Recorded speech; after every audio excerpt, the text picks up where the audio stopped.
Lockdown के 36 दिनों बाद शर्तों के साथ सबसे बड़ी छूट देती है। गृह मंत्रालय ने राज्यों को गाइडलाइन जारी करते हुए कहा है कि फंसे हुए मजदूर, पर्यटक, श्रद्धालु और छात्रों को अपने घर वापस भेजा जा सकता है। फंसे हुए लोगों की वापसी के लिए राज्यों को नोडल एजेंसी बनानी होगी और इन लोगों का रजिस्ट्रेशन करना होगा। फंसे हुए लोगों को स्क्रीनिंग करनी होगी और जिन लोगों में कोरोना के लक्षण नहीं है उनकी वापसी की जा सकती है। घर वापसी के लिए इस्तेमाल की जाने वाली बसों को सैनिटाइज करना होगा। वापसी के बाद लोगों की फिर से जांच करनी होगी और इन्हें होम क्वारंटाइन करना होगा। विशेष करके जो प्रवासी मजदूर और कोटा या अन्य जो छात्र छात्राएं दूसरे राज्यों में फंसे हुए उनके लिए एक सुखद संवाद है। ये लगातार गृह मंत्रालय और प्रधानमंत्री जी के निर्देश पर फीडबैक लिया जा रहा था। सरकार के फैसले पर कांग्रेस ने कहा है कि पार्टी ये मांग पहले ही कर रही थी। मैंने पहले ही प्रधानमंत्री जी को एक प्रस्ताव दिया था, एक प्रपोजल दिया था कि मुफ्त में इन लोगों को अपना घर पहुंचा देना चाहिए, फ्री ऑफ कॉस्ट इन लोगों को घर पहुंचा देना चाहिए। इस बीच तेलंगाना के संगारेड्डी जिले में करीब 1000 मजदूरों ने घर वापसी के लिए प्रदर्शन किया और पुलिस पर पत्थरबाजी की। राजस्थान के नागौर में भी मजदूरों ने अपने घर वापस जाने की मांग को लेकर प्रोटेस्ट किया।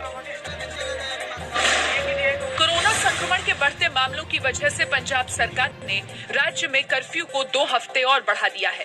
पंजाब में अब 17 मई तक कर्फ्यू लागू रहेगा। इससे पहले कर्फ्यू की अवधि 3 मई को खत्म हो रही थी। पंजाब के मुख्यमंत्री कैप्टन अमरिंदर सिंह ने कहा है कि कल से गैर कंटेनमेंट इलाकों में कर्फ्यू में थोड़ी ढील दी जाएगी। अमरिंदर सिंह ने यह भी निर्देश दिया कि बाहर से पंजाब आने वाले लोगों को 21 दिन क्वारंटीन में रहना होगा। पंजाब में कोरोना संक्रमित मरीजों की संख्या 322 है। राज्य में अब तक कोरोना से 19 लोगों की मौत हो चुकी है।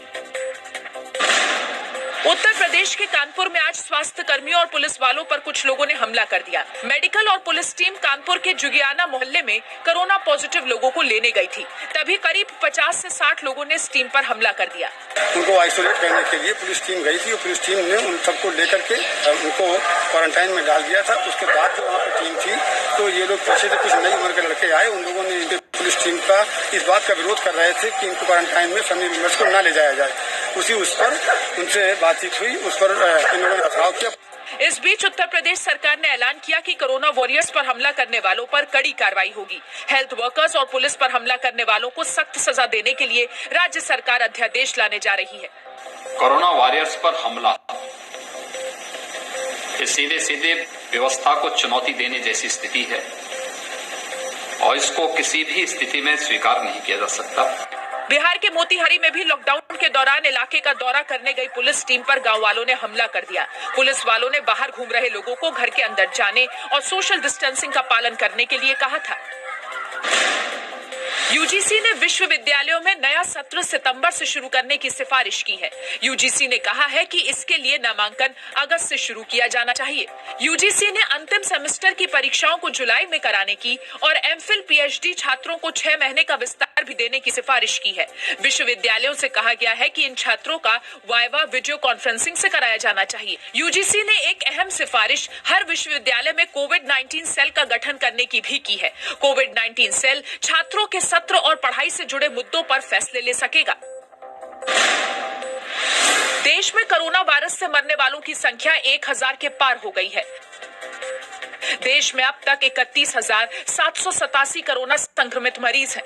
कोरोना संक्रमण से अब तक 1008 लोगों की मौत हो चुकी है। वायरस के संक्रमण से 7,797 मरीज ठीक हो चुके हैं। पिछले 24 घंटों में कोरोना के 1,813 नए केस आए हैं। पिछले 24 घंटों के दौरान 71 लोगों की मौत हुई है। कोरोना के खिलाफ लड़ाई में केंद्र सरकार ने सभी मंत्रालयों को नया सुझाव दिया है। सूत्रों के मुताबिक केंद्र सरकार ने कहा है कि सोशल डिस्टेंसिंग की जगह फिजिकल डिस्टेंसिंग शब्द का इस्तेमाल किया जाए। ये फैसला प्रधानमंत्री के 2 गज की दूरी बरतने के मैसेज के बाद लिया गया है। सोशल डिस्टेंसिंग से समाज से दूरी बनाने का संदेश जा रहा था, जबकि इस शब्द के इस्तेमाल का मकसद एक दूसरे से दूरी बनाने का संदेश देना था।